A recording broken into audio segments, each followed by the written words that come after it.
Inside another historic room at Edinburgh Castle, Jo Rowling sat down to discuss her personal story and how writing the last chapters of the Potter saga closed an incredible chapter in her life. Ending this series for you, is it a relief, or is there a sense of mourning, or maybe a combination of the two? Definitely both. A whole bundle of emotions wrapped up into one. Immediately after finishing writing, I was very hard to live. The first 2 days were terrible. Terrible. In what way? Tell me what you did. I was incredibly low. What is probably hard for people to imagine is how wrapped up this 17 years' work is with what was going on in my life at the time. Her often told life story sounds almost as magical as the books she conjured up.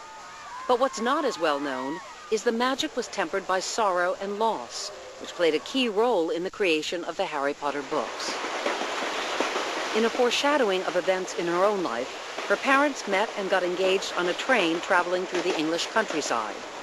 And Joanne Rowling was born in a village in the west of England 42 years ago this week. Her father Peter was a factory manager, her mother Anne a lab technician. As a little girl, Jo amused herself and her little sister Di with early attempts at hair-raising stories. I wrote this little book about a rabbit called Rabbit and his adventures, and I illustrated it myself too. And showed it to my mother, who, as mothers do, was rhapsodized and said how wonderful it was. And what's interesting to me is I was 6 years old, and I thought, well, are we going to get it published? I knew exactly what I wanted to do.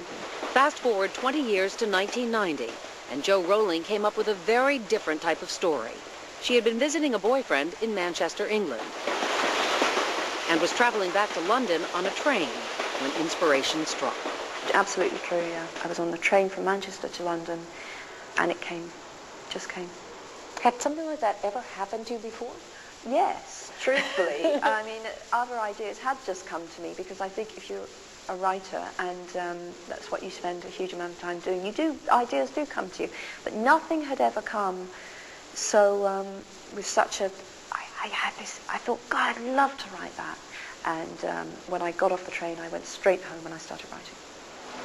Then living in London, she kept her story about a boy wizard to herself. Her mother was gravely ill and then died 6 months after her daughter began writing the Potter story. Did your mom ever know that you were writing this? No. That's one of my biggest regrets. She never knew. I never told her. She had been sick for quite a while. She had battled MS for 10 years. Yeah. How did her departure, her death, affect this book? Definitely Mum dying had a profound influence on the books, because in the first draft, his parents were disposed of really in quite a almost cavalier fashion. I didn't really dwell on it. 6 months in, my mother dies, and I simply can't kill a fictional mother that callously. I'm not saying it wasn't callous, but it wasn't what it became. And I really think from that moment on, death became a central, if not the central theme of the 7 books. You mean death in terms of loss, not just the killing of people, but... Absolutely, the theme of how we react to death, how much we fear it, of course, which is a key part of the books, because Voldemort is someone who will do anything not to die. He's terrified of death. And in many ways, all of my characters are defined by their attitude to death and the possibility of death. The loss of her mother affected Jo Rowling in another way. It was time to move away, to say goodbye to the British Isles. You decided to leave,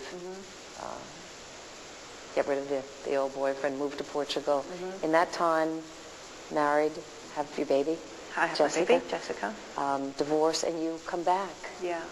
To a kind of a different world. You're really on public different. assistance at that point? Yeah, that was obviously a very, very tough time, because I'd been working always up until that point. I never meant to live in Edinburgh. It's purely because my sister was here, and I came here for Christmas with her. She wrote about Harry at an Edinburgh cafe, with baby Jessica napping by her side. She lived in a small upstairs apartment. Then, after a publisher saw the first 3 chapters of the book and asked to see more, she rushed to finish it. I was determined to try. I was determined to try, because frankly my life was such a mess at this point. What was the worst that could happen? Everyone turned me down, big deal. But the tough times were about to end. Harry Potter and the Philosopher's Stone, the UK title, was eventually bought by small British publisher Bloomsbury for $4,000. About a year later, in 1997, Her agent called to say American publisher Scholastic was bidding for Harry Potter. He phoned me and said there's an auction going on in New York, and again, I'm so clueless. I thought, why is he telling me about that?